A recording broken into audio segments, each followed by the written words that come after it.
बिस्मिल्लाहिर्रहमानिर्रहीम। अस्सलाम वालेकुम। सबसे पहले हम क्लास 10th का मैथ करने लगे हैं। चैप्टर नंबर 1 है क्वाड्रेटिक इक्वेशन का। ठीक है, फ़र्स्ट ऑफ़ ऑल हम डिस्कस करेंगे कि क्वाड्रेटिक इक्वेशन होती क्या चीज़ है। क्वाड्रेटिक इक्वेशन वो इक्वेशन होती है जिसमें कि फ़र्स्ट वैल्यू पे जो है वो वेरिएबल है या जो भी है कांस्टेंट वैल्यू के साथ वेरिएबल लिखा जाता है और जो वेरिएबल की वैल्यू उसका स्क्वायर होता है। ठीक है, लेकिन इससे ज़्यादा हाई पावर नहीं होती, मतलब क्यूब वगैरह नहीं होता क्वाड्रेटिक इक्वेशन में। इसको इस तरह से इस इक्वेशन से रिप्रेजेंट किया जाता है a x square plus b x plus c equal हुआ ज़ीरो के, जहाँ पे ए की value is not equal to zero होगी, मतलब कि कोई ना कोई रियल नंबर होगा। ए बी सी में जो है उनकी वैल्यूज़ का कोई ना कोई रियल नंबर होगा। ये होती है standard form of quadratic equation, ये वाली। अब हम अगर डिस्कस करें कि प्योर क्वाड्रेटिक इक्वेशन क्या होती है। प्योर क्वाड्रेटिक इक्वेशन होती है जिसमें कि बी की वैल्यू में ज़ीरो आ जाए। जैसे बी की वैल्यू की जगह पे हमारा ज़ीरो आ गया तो ये पूरी वैल्यू ज़ीरो होगी है ए एक्स स्क्वायर प्लस सी, तो ये क्या हुई हमारी क्वाड्रेटिक इक्वेशन। ठीक है, अब लेट्स सी, आप यहाँ पे देख सकते हैं कि देखें एक्स स्क्वायर -16 है। अगर हमारी यहाँ पे बी की वैल्यू होती तो यहाँ पे आता है एक्स स्क्वायर -2x प्लस 16, तो ये तो हमारी स्टैंडर्ड फॉर्म बन गई थी। लेकिन हमें क्या चाहिए थी, प्योर क्वाड्रेटिक इक्वेशन। इधर हमने बी की वैल्यू बी की जगह पे हमने ज़ीरो पुट किया तो ये बनी x square plus 16 equal zero.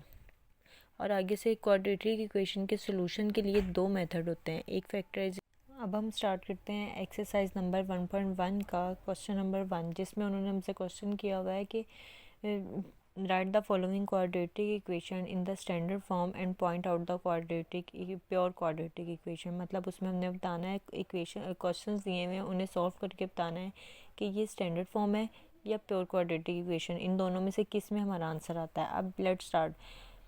Question number 1 का 1 पार्ट है ये।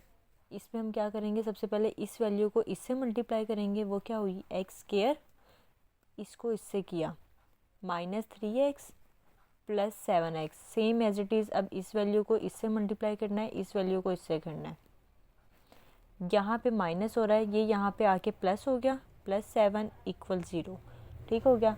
अब क्या किया, x square minus minus plus minus, लेकिन साइन किसके साथ आया, बड़ी वैल्यू का साइन आया +4x।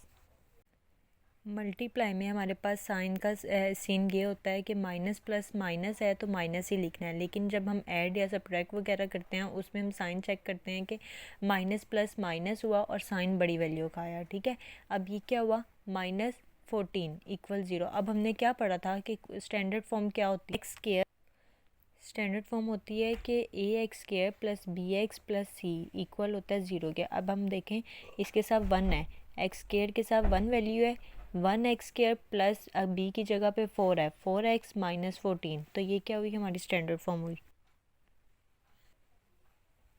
इसमें अगर हम x square plus 4x equal 14 करते हैं तो ये नॉट स्टैंडर्ड फॉर्म है हमारी।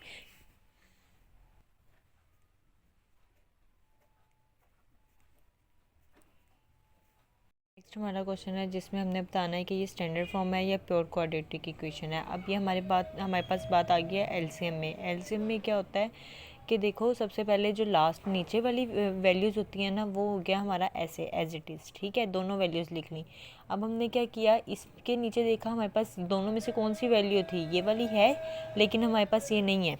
में इसके नीचे ये वाली वैल्यू मौजूद थी, उसके हमने दूसरी वैल्यू को ऊपर वाली वैल्यू से मल्टीप्लाई करवाना है। ठीक है, एक्स को एक्स से करवाया।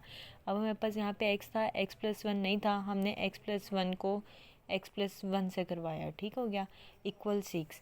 अब क्या हुआ, इसको इससे मल्टीप्लाई करवाया, ये बन गया हमारे पास एक्स स्क्वायर प्लस, अब देखो ये हमारे पास क्या हुआ, ये हमारे पास डबल में हो गया, मतलब इसका स्क्वायर हो गया। दो दफ़ा वैल्यूज़ है, सेम वैल्यू है लेकिन दो दफ़ा है।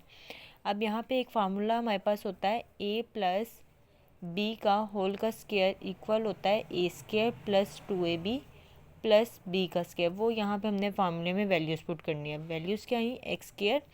अब यहाँ पे अगर a की वैल्यू हमारे पास x है और b की वैल्यू हमारे पास 1 है। अब हमने क्या किया, a का स्क्वायर क्या हुआ, x का स्क्वायर प्लस 2 a की वैल्यू और ये होगी b की वैल्यू। ठीक है, और प्लस b का स्क्वायर इक्वल हो गया 6 के। एलसीएम वाली वैल्यू हमारे पास एज इट इज़ ही रहेगी।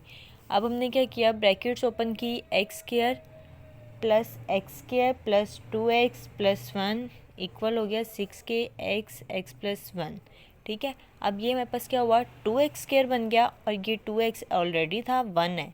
अब ये यहाँ पे मल्टीप्लाई हो रहा है, वहाँ जाके यहाँ पे डिवाइड हो रहा है, दोनों वैल्यूज़ वहाँ जाके मल्टीप्लाई हो जाएंगी, x प्लस 1। ये क्या हुआ, 6x square plus x, 6x square plus 6x। ठीक है, 2x square plus 2x plus 1, left hand side as it is लिख दो।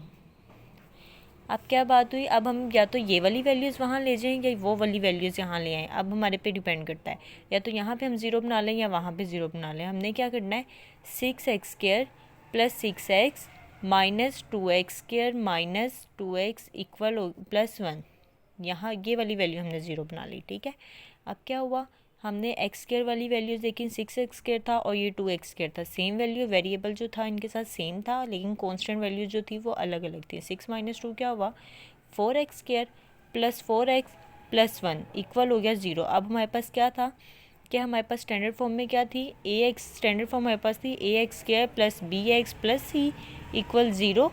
ठीक है, ये हमारे पास प्योर साफ नज़र आ रहा है कि हमारे पास ये वाली बनी है क्वाड्रेटिक स्टैंडर्ड फॉर्म, तो हम कह सकते हैं कि हमारे पास स्टैंडर्ड फॉर्म है।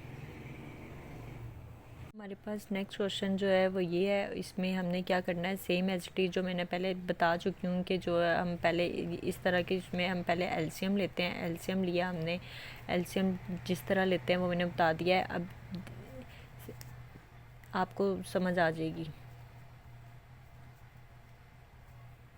अब इसके बाद हमने क्या करना है, ये हमने ले लिया है, अब हमने मल्टीप्लाई करवाना स्टार्ट करना है, x square plus 3x minus, ये अगर साइन यहाँ पे प्लस होता तो हम साथ साथ ब्रैकेट्स ओपन कर सकते थे, लेकिन यहाँ पे साइन है माइनस का साइन है, तो इसके साथ हमने ब्रैकेट लगानी है और फिर अंदर वाली दोनों वैल्यूज़ को सॉल्व करना है। X square plus 4x minus 5x minus 20, और सेम एज इट इज़ जैसे हमने पहले इसको मल्टीप्लाई करवाया, मतलब कि इस वैल्यू को इससे मल्टीप्लाई करवाया, फिर इसको इससे करवाया, फिर इसको इससे करवाया, फिर इसको इससे करवाया, वैसे ही आपने मल्टीप्लाई करवाना है। ठीक है, अब माइनस का साइन है, हमने क्या किया, अब हम ब्रैकेट ओपन करेंगे, x square plus 3x minus x square minus 4x minus minus plus 5x minus minus plus 20 equal हो गया 1 के। 1 की हमने नीचे वाली वैल्यूज़ 1 के साथ जाके हम मल्टीप्लाई करवा देंगे, x प्लस 4। ठीक है, अब यहाँ पे हम अगर सॉल्व करेंगे, एक्स स्क्वायर वाली वैल्यूज़ कटिंग हो गई हैं,